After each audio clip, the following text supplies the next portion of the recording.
grown up in a armored personnel carrier. So the idea of being surviving in contact is always on your mind.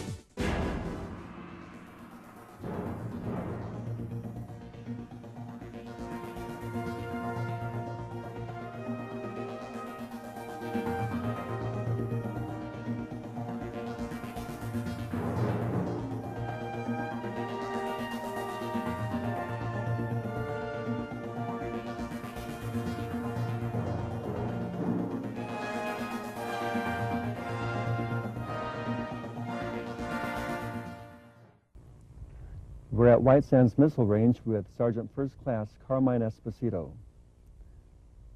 Tell us about your military experiences. Our military experiences. It started over 30 years ago. In 1969, I was drafted. I lived in New York at that time. I was drafted like many young Americans, and subsequently I went to Vietnam after that. What did you see in Vietnam? Vietnam, I was a combat soldier, so it was a grueling experience. Seen any movies about Vietnam, you know that it's non-conventional warfare, and it was very taxing on the individual soldier. You saw it all, the blood and the guts? Exactly, yes. What did you think about during those times? During those times, after the first couple of contacts, you kind of get what they call the infantryman's stare. Your emotions kind of disappear from you, and you disassociate yourself just to do the job that you were put there to do. Each combat becomes more and more like a normal affair, and then after that, when you're done and you finally get back to the civilian world, you have to deal with putting your own emotions back into order. Did you think about God during battle?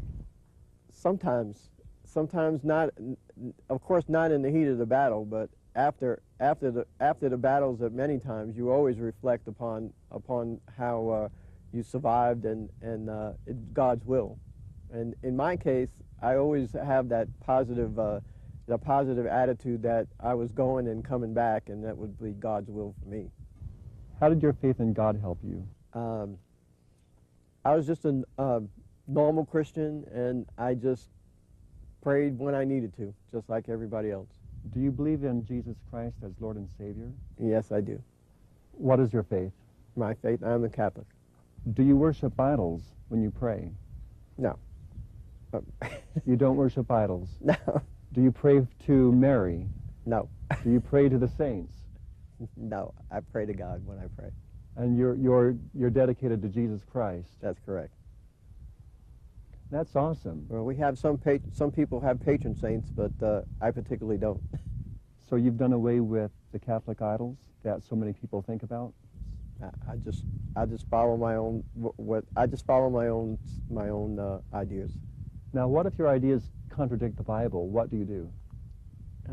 I mean, let me say this: when I got home, when you think about the commandments, and you think about the fifth commandment, thou shalt not kill, and you come from a situation where you've known that you just broke that commandment, but you did it in the sense of duty, honor, and country, you have to deal with that.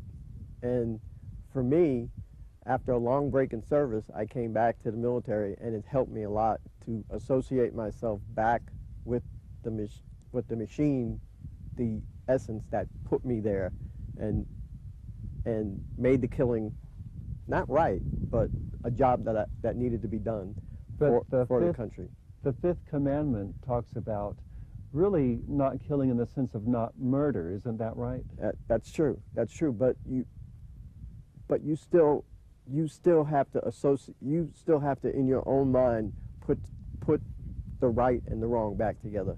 Even though you do it in the sense of war and the element of war, you have to correlate the two back together to bring your own life back into essence. So there's a real tension between thou shalt not kill and being in the midst of a battle. Of course. I mean, afterwards after you do your job, you're still a human being, and you still have to deal with your own emotions that you were there. Did you experience guilt for killing? That's the same. That's the same. You have to deal with that as well, you know. And once you have overcome that, then you take your place back into society where you left. In my case, in New York, where I left, and back to my hometown, and back to being somewhat normal. Did you have any personal friends killed in battle? Actually, I was lucky in that not to have any close friends killed in battle, but we did have American KIAs in battle with me. Did you feel you would be shot? I was blown up in a armored personnel carrier, so the idea of surviving in contact is always on your mind, but I never felt that I would be a casualty. What happened when the vehicle blew up that you were in? What happened to you personally? I was the way we mounted these vehicles was, you got to take it's 30 years I'm talking about different. So the technology that we have today didn't exist. We were on regular 113s, which is an armored personnel carrier, and we rode on top. So that was for your benefit, so that if you did hit a mine and blow up, you wouldn't become a total casualty. What happened to me was the 60 shield that was in front of me conversed on my leg, and I also received some shrapnel metal from underneath from the impact. And it was like, I consider it like being in a very severe car accident, and all of us survived, some with less wounds than others. Did you lose a lot of blood?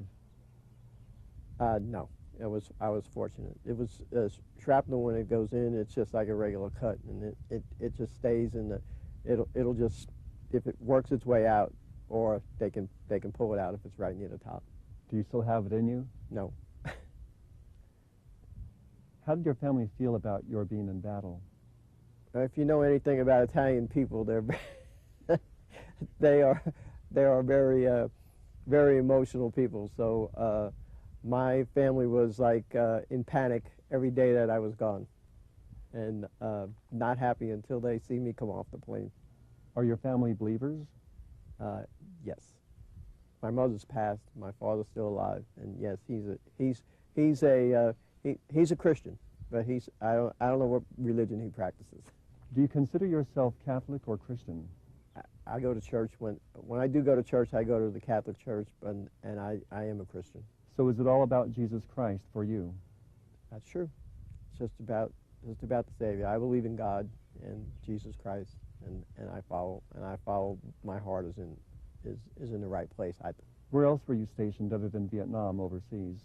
I was in Germany for 6 months prior to going there, and so I was my whole 2-year tour that I was there was basic training, AIT in the United States. Then I did 7 months in Germany, came home for a leave, and then I went to Vietnam.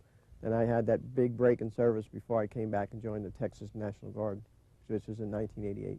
What are your most memorable experiences in the military? Most memorable experiences? Getting off the plane back in those days to come home was very memorable. We still had a lot of protesting going on. The Vietnam War was not very popular, and what you might have remembered or what you read about in the area of protesting was something that was very memorable. Not a good memory. If you want good experiences, I've had plenty of good experiences, daily good experiences. This has been a great experience here in White Sands. What do you do at White Sands? I am in training in the operations office, and I've recently changed my MOS back to combat MOS, and I had the experience of working and teaching and getting back to my original job, and it's been very beneficial for me. What does MOS mean? MOS is your military occupational specialty. So my MOS is the combat, which is 19 kilo tank commander. How did the protesters make you feel? It was heartbreaking. After I was discharged from the Army, and well, the protesting was one thing, and then when I got on the plane to go back to New York, I was no one spoke to me. The only person to speak to me in that whole flight was the stewardess. So it was kind of disheartening, and I was in my dress greens, and it's not like today where you walk down the street today and people will immediately shake your hand and thank you for doing the good job that you're doing. In those days, it was heartbreaking to be an American soldier. Thank you very much, Sergeant First Class Esposito, for being on the program with us. May God bless you. Thank you, sir. Appreciate it.